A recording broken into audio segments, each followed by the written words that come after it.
Everyone, আসসালামু আলাইকুম। This is momo from momos mania. সবাই কেমন আছেন? আই হোপ সবাই অনেক বেশি ভালো আছেন, সুস্থ আছেন, নিরাপদে আছেন অ্যান্ড আমার মোমোস ম্যানিয়ার সাথেই আছেন। আপনারা তো অলরেডি দেখেই ফেলেছেন আমি সেকেন্ড ডেতে কোন হোটেলে উঠেছি আর কি করলাম, আর হোটেল ট্যুরটাও অলরেডি দিয়ে দিয়েছি। তো এত সুন্দর সবার রেসপন্স দেখে মাশাআল্লাহ আমার অনেক বেশি ভালো লাগছে। আর এই যে সেকেন্ড ডে রেডি হয়ে বিকালে বেরিয়ে পড়লাম, মানে কোনো জায়গায় তো ঘুরতে যেতেই হবে, তাই না বলেন? হোটেলে বসে থাকলে কি হবে? আর বেরোনোর সাথে সাথে এত ভালো একটা অটো মামা পেয়ে গেলাম, খুবই ভালো ছিল। তার সাথেই হচ্ছে আমরা 2টা দিনই ঘুরেছি, ওনারও অনেক ভালো লেগেছে। তো উনি আজকে বলল বিকাল থেকে আর কি একদম সন্ধ্যা পর্যন্ত আমরা রিজার্ভ করে নিয়েছিলাম, তো ঘুরে দেখাবে। তো ইনানি বিচ থেকে শুরু করে তারপর ঝাউবন, তারপর অনেক কিছু আর কি একটার পর একটা আর কি আছে।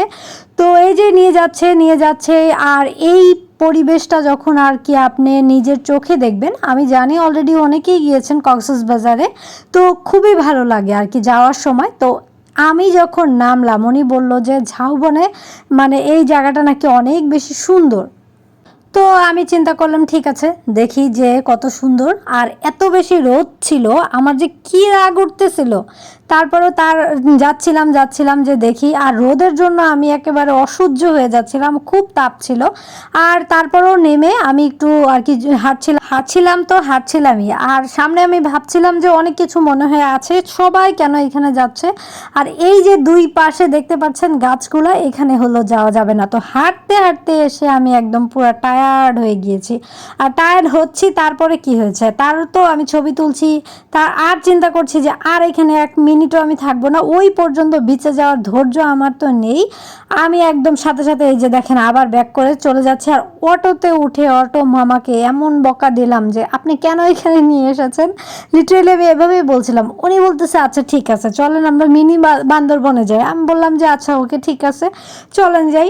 তো ওইখানেও হলো যাচ্ছিলাম, যাওয়ার পরে মানে আমার প্রত্যেকটাই হচ্ছে ব্যাড এক্সপিরিয়েন্স। এই যে এই রাস্তাটা দেখে আমার মনে পড়ে গেল এখানে হলো নায়ক নায়িকারা হচ্ছে এভাবে ছবি তুলে একটু রিলস বানায়, মানে হলো আমি দেখেছি টিভিতে, এই জন্য আমিও হলো একটা রিলস বানিয়ে নিলাম। পরে এই যে মিনি বান্দরবনে ঢুকে গেলাম, আমরা হচ্ছে পাহাড়ে উঠছিলাম, কত মানুষ যে উঠছিল অযথা, আমি বলবো যে একটা অযথা ছাড়া আর কিছু না। তারপরে এই যে আমি এখানে খুব ট্রাই করতেছি যে এই যে জামাটা পরে উঠার জন্য, তারপরেও কষ্ট করে উঠে পড়লাম। পড়ার পরে তো সিরিয়াল ধরে ধরে উঠতে হয় এখানে। আমি তো ভেবেছি এখানেও না জানি কি আছে। আহা, আমার প্রত্যেকটা এক্সপেকটেশনই পুরা ভুয়া ছিল। এটা হলো ওই চূড়ার উপরে সবাই ওঠার পরে হচ্ছে বিচ দেখে। আরে বাবা, বিচ যদি দেখতেই হয় তাহলে তো ওই যে কাছে যেয়েই দেখা যায় কতগুলো বিচ আছে। তো এত চূড়ার উপরে উঠে আমাকে কক্সবাজার কেন দেখতে হবে? তো আমি আবারও এখান থেকে ব্যাক করলাম। ব্যাক করে হলো আমি আবার অটো মামাকে বললাম যে আপনি আবার কেন এখানে এনেছেন আমাদেরকে। পরে আমি আর কারো কথাই শুনবো না, আমার যেইখানে নামতে ইচ্ছা করে আমি ঠিক সেইখানে নামবো। পরে এই যে র্যান্ডমলি একটা রাস্তায় যেতে যেতে আমার চোখে পড়লো এরকম ডিঙ্গিগুলা, তো আমি চিন্তা করলাম যে আমি এইখানেই নামবো। তো অটো মামা বলতেছে না এখানে দেখার কিছু নাই বা কিছু। আমি বলছি দেখার কোনো কিছুই না থাক, আমি এখানে নামবো। পরে এই যে এখানে নেমে গেলাম, নামার পরে ওই যে একটা কথা বলে না, নিজের বুদ্ধিতে ফকির হওয়াও ভালো। তো আমি আমার বুদ্ধি শুনে হলো ওইখানে গেলাম, কারণ ডিঙ্গি দেখে হলো আমি চিন্তা করলাম যে আমি এখানে রিলস বানাবো আর ছবি তুলবো। তো সত্যি জায়গাটাতে আর যেতে যেতে হচ্ছে সন্ধ্যা আর কি, সন্ধ্যা হয়নি, 4টা বেজে গিয়েছিল। তো সানটাও পড়ে গেছিলো আর আমারও কিন্তু খুব ভালো লাগছিল। পরে এই যে দেখেন আমি একেবারে ফাইনালি হ্যাপি হয়ে গিয়েছি যে নিজের বুদ্ধিতে আসলে সব জিনিস করাটাই হচ্ছে বুদ্ধিমানের কাজ।